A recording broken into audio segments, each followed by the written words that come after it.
जय हिंद। आइए अब हम लोग एक नए करेंट अफेयर टॉपिक में जो है चर्चा करेंगे। जैसा आप लोगों ने टाइटल में देख लिया, OIC, ठीक, ऑर्गेनाइजेशन ऑफ इस्लामिक कॉरपोरेशन, या फिर ऑर्गेनाइजेशन पूरे के पूरे जितने भी विश्व में इस्लामिक नेशन है उसका एक ऑर्गेनाइजेशन है, संगठन है। उसका कंसर्न एक आया इंडिया के मुस्लिम वुमेन को लेकर और रिसेंटली हिजाब को लेकर। जैसा कि आप लोगों ने सभी लोग जो है न्यूज में सुन चुके हैं कि पाकिस्तान की एक नोबेल पीस प्राइज़ विनर रही है मलाला यूसुफ, उसका भी कमेंट आया था। सबसे बड़ी बात देखो, मतलब कह सकते हैं ना कि ये लोग जो मुस्लिम और इस्लामिक नेशन है, ये लोग कंसर्न तभी जाहिर करते हैं, ठीक है, जब कोई इस्लामिक रिलेटेड इश्यूज होते हैं, ठीक है। इनकी कंसर्न तब नहीं होती जब कोई अदर कम्युनिटी के लोग, जैसे पाकिस्तान में या बांग्लादेश में हिंदू, बुद्ध, जैन, सिख और ईसाइयों का क्या हाल होता है, उसे जो है किस प्रकार से प्रताड़ित किया जाता है। तो उन तमाम माइनॉरिटीज जो अपार्ट फ्रॉम द इस्लाम या फिर जो अदर रिलीजन से बिलोंग करते हैं, उनकी कंडीशन को लेकर कभी वो कंसर्न जाहिर नहीं करते। स्वाभाविक सी बात है कि इस्लामिक ऑर्गेनाइजेशन है, दुआ अदर कम्युनिटी के बारे में क्यों सोचेगा।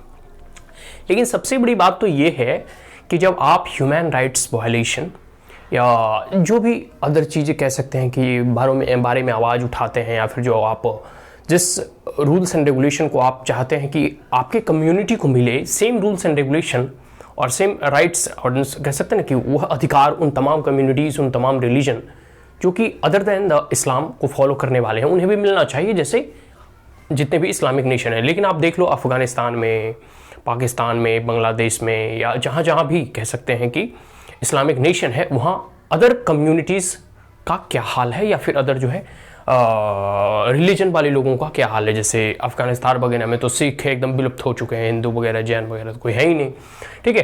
तो आज हम जानेंगे इस्लामिक ऑर्गेनाइजेशन और इस कॉरपोरेशन के बारे में, ऑर्गेनाइजेशन ऑफ इस्लामिक कॉरपोरेशन के बारे में। इन्होंने जो है एक कंसर्न रेज किया है over what is called the continued attack on the Muslims in India. देखो, मोदी के आने के बाद CA वगैरह आया, तो CA वगैरह इंडियन मुस्लिम पे अटैक नहीं है। CA जो भी लाया था वो बेसिकली जो भी पाकिस्तान, अफगानिस्तान या फिर जहाँ जहाँ भी हिंदू, सिख, जैन और ईसाई को जो प्रताड़ना झेलना पड़ता था, उसके पलायन के बाद जो लोग भारत में शरण ले रहे थे, उसे नागरिकता देने का, ये किसी को हटाने की बात नहीं। हाँ, NRC आने के बाद जो कि इलीगली बांग्लादेशी मुसलमान भारत में रह रहे हैं, उसे जो है भगाया जाएगा, मतलब भारत से निकाल के, ठीक है। तो ये सारी चीज़ें हैं कि continued attack on the Muslims in India. वास्तविकता यह नहीं है। वास्तविकता ये है कि जो कह सकते हैं कि पिछली सरकारों के द्वारा जो त्रुटियां, जो गलतियां रह चुकी थी, उसे अभी वर्तमान की सरकारें सुधार रही है। जैसे धारा 370, वह नेहरू इरा या फिर नेहरू के कार्यकाल में एक बहुत बड़ा फॉल्ट था, जो कि प्रेजेंट गवर्नमेंट ने उसे सुधारा है। और समय और परिस्थितियों के कह सकते हैं कि आने के बाद POK वगैरह भी भारत वापस ले लेगा। भारत के पास वो क्षमता है, भले ही अभी इरादा नहीं है। मतलब एक प्रकार से कह सकते हैं कि जिस दिन सरकार चाह लेगी, वो 2 घंटे में POK पूरे के पूरे भारत में मिला लेगी। तो ये जो है अभी हिजाब का इशू चल रहा था, तो हिजाब वगैरह या धारा 370 हटने के बाद जो है पूरा इस्लामिक ऑर्गेनाइजेशन पूरे उथल पुथल मचा रहे थे। सबसे बड़ी बात है कि भारत एक संप्रभुत्व संपन्न गणराज्य है। किसी भी दूसरे देशों को भारत के इंटरनली अंदरूनी मामले में हस्तक्षेप करने का अधिकार नहीं है, और एक सोवरेन नेशन को यह समझना चाहिए। लेकिन जितने भी मोर और लेस इस्लामिक नेशन है, जैसे सऊदी अरबिया वगैरह, वो लोग किंगडम है, वहाँ एक कह सकते हैं, या फिर पाकिस्तान वगैरह के बारे में सोचोगे तो वहाँ कौन शासन करता है कोई नहीं पता है। आर्मी करती है शासन, या वहाँ का प्रधानमंत्री करता है, या वहाँ के कह सकते हैं मौलवी करता है। तो ये एक चीज़ है, तो वो लोग कमेंट करते रहते हैं। तो यहाँ सबसे बड़ी प्रश्न ये उठता है कि जब कोई भी ऐसे, या फिर देखो कोई भी ऐसे ऑर्गेनाइजेशन, ठीक है, जो कि भारत के अंदरूनी मैटर में जब कोई कमेंट करता है, तो उस पर जो है फिर भारत को भी रिप्लाई देता है। तो भारत का कह सकते हैं रिप्लाई यही है, इंडिया रिस्पॉन्स यही किया है भारत के जो कह सकते हैं विदेश मंत्रालय है कि consider to solve in accordance with our constitutional means and democratic ethos. Bharat जो है अपने इंटरनली प्रॉब्लम, जो भी प्रॉब्लम है, जो भी इशूज़ है, वो भारत अपने अंदरूनी तरीके से जो भी डेमोक्रेटिक और लोकतांत्रिक व्यवस्था है, उस मैकेनिज्म के तहत वो उस प्रॉब्लम को सॉर्ट आउट करेगा। सबसे बड़ी बात है, अगर भारत के इतिहास के बारे में जानो, मतलब 2-3 साल पहले, लंबा इतिहास नहीं है, तो डोनाल्ड ट्रंप ने भी एक बार मैकेनिज्म अपने तरफ से वो डेवलप करना चाह रहे थे, कि वो मीडिएट करना चाह रहे थे कि हम भारत और पाकिस्तान को कश्मीर के इशू पे हम मध्यस्थता करना चाहते, लेकिन मोदी जी ने हाथ ठोक के उन्हें बोल दिया भाई तू बैठ जाओ, मध्यस्थता वध्यस्थता नहीं होगा, हम किसी ना किसी दिन पीओके को उससे छीन लेंगे, ठीक है। तो ये सारी चीज़ें हैं कि इंडिया रिस्पॉन्स किया है कि भाई हमारी जो लोकतांत्रिक व्यवस्था है उससे हम हिजाब वगैरह का जो भी मैटर है, अब जैसे 3 तलाक का मुद्दा था तो सुप्रीम कोर्ट ने उसे हटा दिया, उसके बाद सरकार कानून लाती है। ठीक उसी प्रकार अभी हिजाब का मैटर चल रहा है, तो हिजाब का मैटर भाई तो पर्सनली हिजाब किसी को रोका नहीं गया पहनने से। वो आप घर में, दुकान में, अब सड़क पर या कहीं भी आप जा रहे हैं अपने कल्चरल फंक्शन कह सकते हो कोई भी अगर सेलिब्रेट करें तो आप हिजाब पहनिए, कोई दिक्कत नहीं। लेकिन जब आप किसी एक एजुकेशनल इंस्टीट्यूशन में इंटर करते हैं, आपको बिलीव नहीं होगा जब हम लोग कह सकते हैं कि गवर्नमेंट स्कूल की बात करूं तो गवर्नमेंट स्कूल में कोई भी देखो सरस्वती पूजा, दिवाली, दशहरा नहीं मनाया जाता। क्यों? क्योंकि वो एक सेकुलर और पब्लिक प्लेस है। पब्लिक प्लेस पे कोई भी रिलीजियस कह सकते हैं कि फंक्शन और सेलिब्रेट नहीं किया जा सकता, ठीक है। जो भी गवर्नमेंट इंस्टीट्यूशन है या गवर्नमेंट के स्कूल है, चाहे दिल्ली की बात करो या कोई गांव या दूर दराज इलाके में कोई अगर स्कूल्स और कॉलेजेस हो, ठीक उसी प्रकार कोई भी आप रिलीजियस आइडेंटिटी अप्रूव आप लाके स्कूल में नहीं जा सकते जहाँ की एक पब्लिक प्लेस है, क्योंकि वहाँ अदर कम्युनिटीज़ के बच्चे भी अपने, जैसे देखो अभी कर्नाटक में क्या हुआ कि वो अभी भगवा और सेफ्रॉन सॉल लेके आ गए, तो भाई इस तरह तो फिर खिचड़ी हो जाएगा। पढ़ोगे क्या मतलब, ज़्यादा लड़ाई झगड़ा, दंगे फसाद बढ़ने के चांसेस अधिक हो जाते हैं। इसलिए भाई कोई भी गवर्नमेंट स्कूल है उसमें जो है स्वाभाविक सी बात है कि जो ड्रेस कोड है उसे आप पहनिए। हाँ, हिजाब पहनना हो या आपको पूरे के पूरे सर से लेकर पाँव तक अगर कुछ भी ढकना हो, जो भी मतलब आपके तौर तरीके, आपके कह सकते हैं कि रिलीजियस बुक या फिर जो भी आपके कह सकते हैं कि कल्चर या संस्कृति हो, उसे आप प्राइवेट लाइफ में आप उसे सेलिब्रेट कर सकते हैं। उससे आपको भारत के कोई भी लोग रोक नहीं रहा है, ठीक है। और सबसे बड़ी बात है कि India is a democratic nation. Bharat में एक डेमोक्रेटिक व्यवस्था है, डेमोक्रेटिक और लोकतांत्रिक व्यवस्था है, जिसमें कि एक इंडिपेंडेंट जुडिशियरी है, एक कह सकते हैं स्वतंत्र न्यायपालिका है। अगर कोई भी इशूज होता है तो भारत की न्यायपालिका उसे सॉर्ट आउट करेगी। किसी इस्लामिक ऑर्गेनाइजेशन एक सेकुलर कंट्री को यह जो है कह सकते हैं कि अपने ओपिनियन या फिर अपने सजेशन देने का अधिकार ही नहीं है। भारत कैपेबल है अपने इंटरनल मैटर को सॉर्ट आउट करने के लिए, सबसे बड़ी बात है। दूसरी बात है कि अगर आप ऐसा करते हैं, मतलब कोई भी अगर इस्लामिक ऑर्गेनाइजेशन ऐसे करती है कि मतलब चलो भारत को हम सलाह देते हैं, तो ये दूसरे देशों की संप्रभुता पर एक प्रकार से यह अटैक होता है। ऐसा उन्हें नहीं करना चाहिए।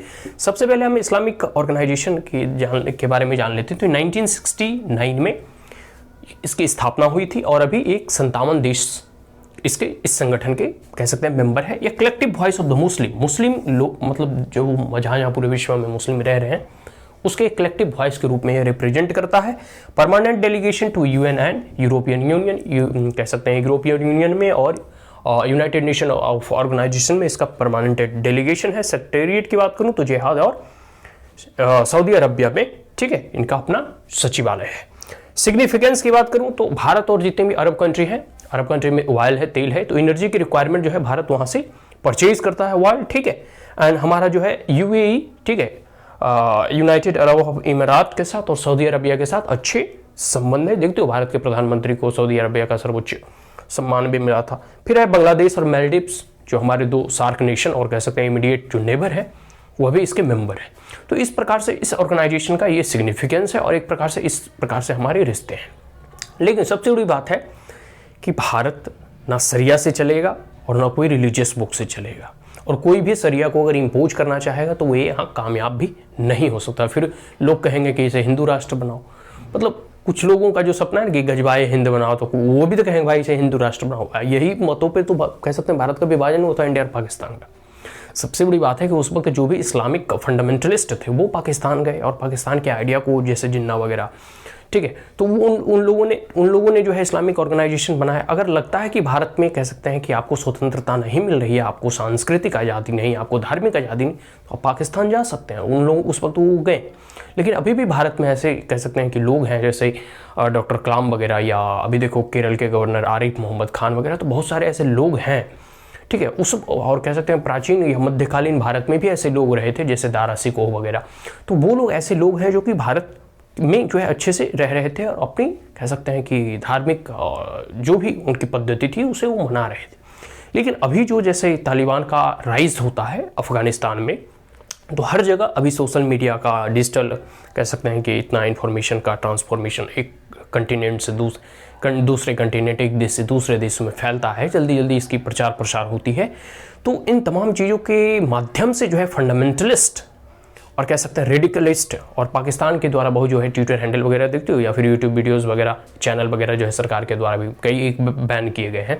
तो ये लोग जो है इस्लामिक रेडिकलाइजेशन भारत में पनपाना चाहते हैं, तालिबानी सोच जो है उसे बढ़ाना चाहते हैं, ठीक है। और यही सब मूवमेंट के जरिए जो है धीरे धीरे जो है एक अलगाववाद की भावना पनपती है। तो सबसे बड़ी बात है कि ये सब ऑर्गेनाइजेशन भी जो है, आप देखोगे कई एक जो है रिसेंटली जो है भारत में जो है एनजीओ वगैरह होते थे, उसके फंडिंग पे भी रोक लग गई है। कई हजार एनजीओ का तो कह सकते हैं कि लाइसेंस ही कैंसिल कर दिया गया है। और जब से यह प्रावधान आया है कि दिल्ली के एक एसबीआई बैंक अकाउंट में ही उन्हें जो अगर कोई फॉरेन से फंडिंग आती है तो वहाँ बैंक अकाउंट खुलवा के, और बहुत सारे ऐसे प्रोसीजर्स हैं एनजीओ से संबंधित, तो उन तमाम चीज़ों पे लगाम लगने के कारण जो है बहुत सारे ऐसे रेडिकल ऑर्गेनाइजेशन जो धर्म परिवर्तन वगैरह, लैंड जिहाद, लव जिहाद की चर्चा आप लोग सुनते ही रहते होंगे, तो इन सब तमाम मुद्दों से होते हुए जो है जो radicalisation after Taliban rise in Afghanistan जो हर जगह फैल रहा है, और ये जो गजवाए हिंद की कॉन्सेप्ट है, इसे अब जो है धीरे धीरे भारत में भी पनपाने का, और जैसे ओवैसी वगैरह किस प्रकार से रेडिकल भाषण देता है, तो ये सब सारी चीज़ें हैं। तो सबसे बड़ी बात है कि कोई भी एक ऑर्गेनाइजेशन हो, चाहे कितना ही कह सकते हैं इंटरनेशनली वो कई एक देशों का समूह ही क्यों ना हो, India is a sovereign socialist democratic secular Republic.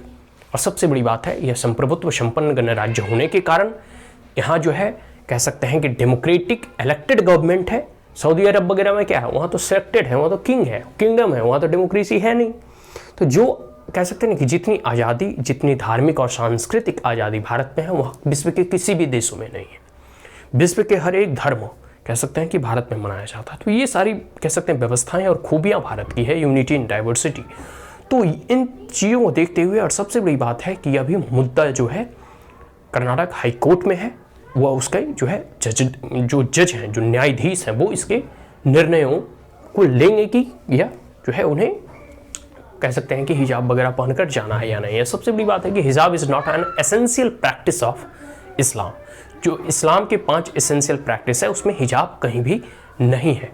वो वहाँ के मतलब हिजाब जो वगैरह जो पहनाया जाता था वो उस वक्त के, अगर आप आरिफ मोहम्मद खान वगैरह के स्टेटमेंट को देखोगे या फिर बहुत सारे जो इस्लामिक स्कॉलर हैं, उस वक्त के वहाँ जो स्लेब वगैरह होते थे, मतलब प्राचीन काल में जो मतलब इस्लामिक नेशन में, उन्हें हिजाब वगैरह पहनाया जाता था। तो हिजाब एज अ रिलीजियस आइडेंटिटी नहीं है, और जो 5 एसेंशियल कह सकते हैं कि प्रैक्टिसेस है उसके अंतर्गत भी यह नहीं आता है। सबसे बड़ी बात है कि आपको अभी भी हिजाब पहनने की स्वतंत्रता है। हाँ, स्कूल और इंस्टीट्यूशन, अब कोई भी जैसे कोई एक लड़की है, कल वो आर्मी में जाती है, suppose that she belong from the Muslim community, और वो कहे कि मैं तो भाई हिजाब पहनकर आर्मी ज्वाइन करूँगा, तो हो गया ये फोर्स की, मतलब चल गई फोर्स। कोई फिर उधर से कह दे कि भाई मैं सेफ्रॉन मतलब अपना जो है भगवा एकदम वस्त्र धारण करके बॉर्डर पर जाऊँगा, तो हो गया, मतलब फोर्स चल गया। तो ये सारी चीज़ें हैं जो न्यायपालिका और न्यायाधीश बैठकर इसका जो है निपटारा करेंगे, इसे सॉर्ट आउट करेंगे। कोई भी अदर इंटरनेशनल कंट्री और international organisation, they don't have any right to comment on the internal affair of the India. ठीक है, सो दैट्स ऑल। अभी हम लोग इसे अब हम यहीं समाप्त करते हैं। Is that clear? And if there were any queries, comments, suggestion, advice, you may comment in the comment box. Thank you once again. Have a great day.